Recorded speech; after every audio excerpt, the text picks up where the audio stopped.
पिताजी, आपकी इच्छा अनुसार सभी समुदायों ने आपकी पूजा की है। वे सभी आपका निर्णय जानने के लिए अत्यंत उत्सुक हैं।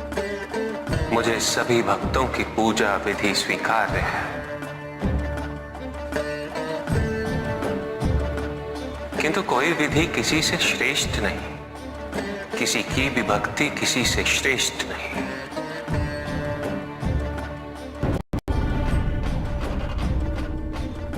श्रेष्ठ है तो केवल उस भक्त की भक्ति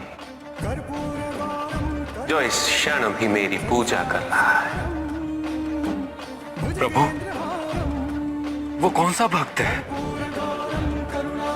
हाँ महादेव, आपके सभी भक्त यहाँ पर उपस्थित हैं और सभी ने आपकी पूजा पूर्ण कर ली है। फिर आपका ये संकेत इस भक्त की ओर। हाँ प्रभु, हम सभी भी यही जानना चाहते हैं कि आपका वो ऐसा कौन सा भक्त है जिसकी भक्ति से आप बेहद प्रसन्न हैं।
क्षमा कीजिएगा महादेव,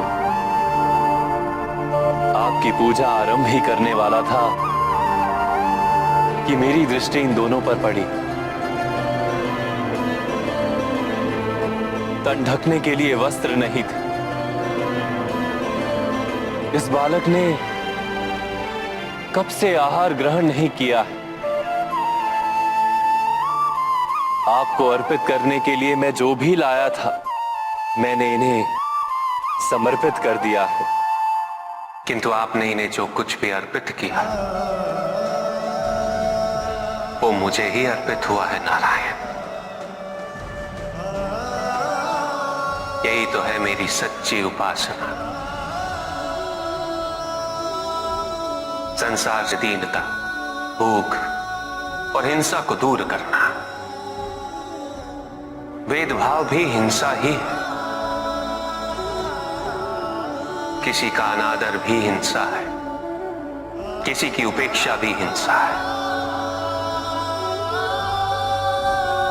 मेरी सच्ची उपासना है मेरे समाज में शांति और अहिंसा की स्थापना, निर्बलों की सेवा और उनका सत्कार। नारायण, आपने मेरे सभी भक्तों के लिए मेरी पूजा की सर्वोत्तम विधि प्रस्तुत कर दी है और यही विधि मुझे सबसे प्रिय है। दुग्ध अर्पित करना। यदि भक्त के मन को दुग्ध की भांति निर्मल ना बनाए तो ये व्यर्थ है, यह अर्पण व्यर्थ है। क्योंकि संसार में न जाने कितने ही शिशु केवल इस भूख से अकाल मृत्यु को प्राप्त हो रहे हैं।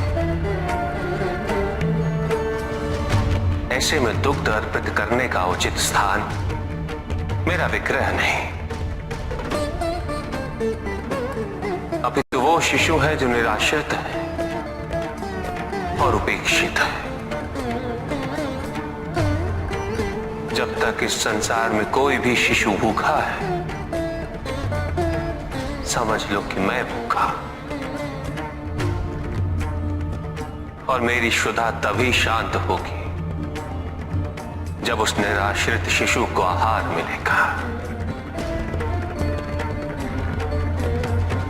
जब तक इस संसार में कोई भी जीव व्यथित है, समझ लो कि मैं व्यथित हूं।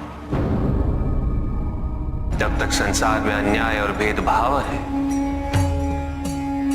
ये समझ लो कि मैं प्रतिपल पीड़ित हूं।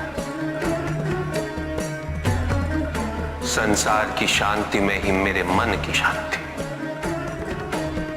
पंच महाभूतों का महाभाग है जल। जल द्वारा मेरे अभिषेक से जीवनदायी जल की अवमानना नहीं होती है।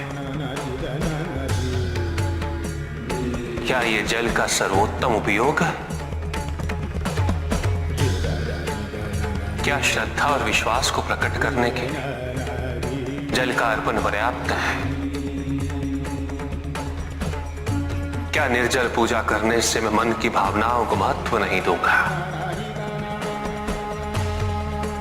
जल आत्मा की संजीवनी है।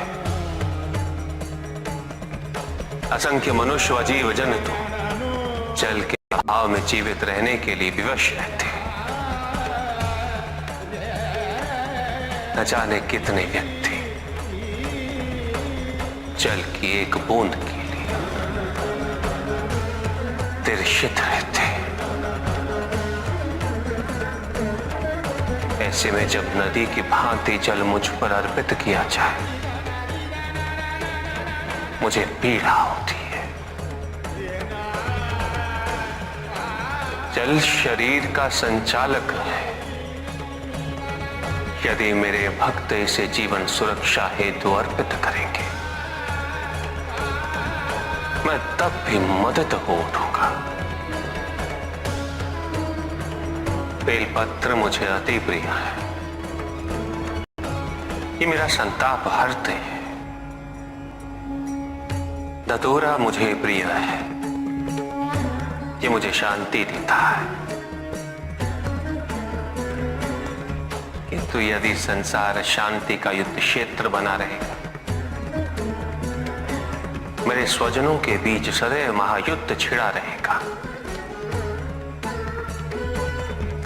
तो मात्र धतूरा और बेलपत्र अर्पित करने से मेरे मन को शांति कैसे मिल जाएगी?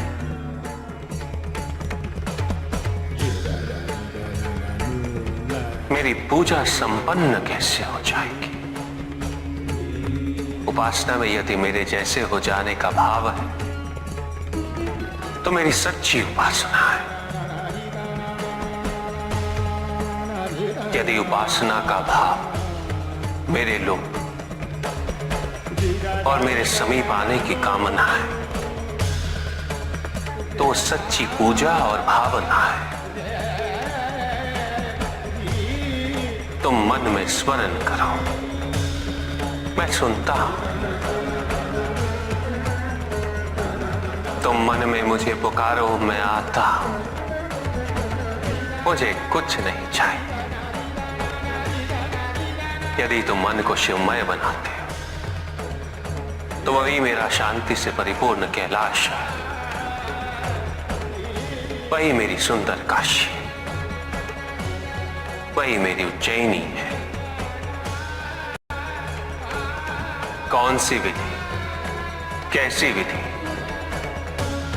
अपने आप से पूछो कि पूजा का अर्थ क्या है।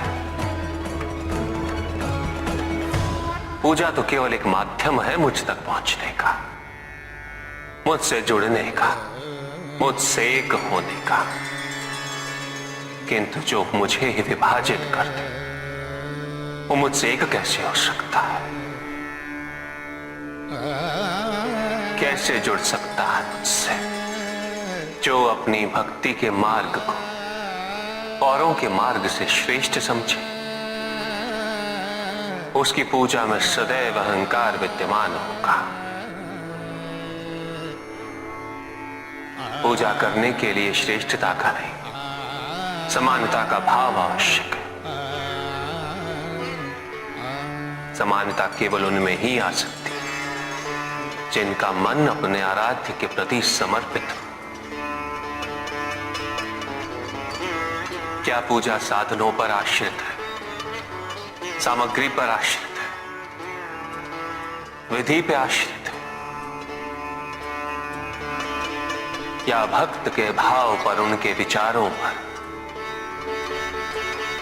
यदि पूजा करते समय व्यक्ति को यह स्मरण रहे कि वो कितनी श्रद्धा, कितने समर्पण और कितनी भव्यता से पूजा कर रहा है, तो वो पूजा नहीं। जिस व्यक्ति के मन में ये विचार हो कि उसके पास पूजा के पर्याप्त साधन नहीं, तो पूजा उसकी भी सच्ची नहीं होती। पूजा तो केवल वही सच्ची है जब भक्त के मन में आराध्य के अतिरिक्त कोई विचार ना हो, कोई संकोच ना हो। भक्त को यह अनुभूति हो कि वो अपने आराध्य से पृथक नहीं, उसके आराध्य उससे पृथक नहीं। और जो भक्त ऐसा सोचेगा वो भक्ति के अन्य मार्गों का भी सम्मान करेगा। स्मरण रहे, मुझे पाने के लिए किसी और व्यक्ति को माध्यम बनाने की आवश्यकता नहीं, क्योंकि भक्त मुझे अपने मन की पवित्रता से प्राप्त कर सकता है। यदि भक्त का मन ही निश्चल नहीं, तो किसी और के माध्यम हो जाने से वो कैसे संभव हो जाएगा? और यदि मन पवित्र है, तो फिर माध्यम की आवश्यकता ही क्यों? मेरी प्रार्थना करने के लिए प्रेम पूर्ण हृदय चाहिए, ऐसा हृदय जो जीवन के प्रत्येक क्षण प्रेम पूर्ण रहे। और यह तभी संभव है जब व्यक्ति सबसे पहले अपने आप से प्रेम करना सीखे, अपने आप से जुड़ना सीखे। जब तक व्यक्ति को अपने मन में विद्यमान दिव्यता की पहचान नहीं होती, वो दूसरों में भी उस दिव्यता को नहीं देख सकता।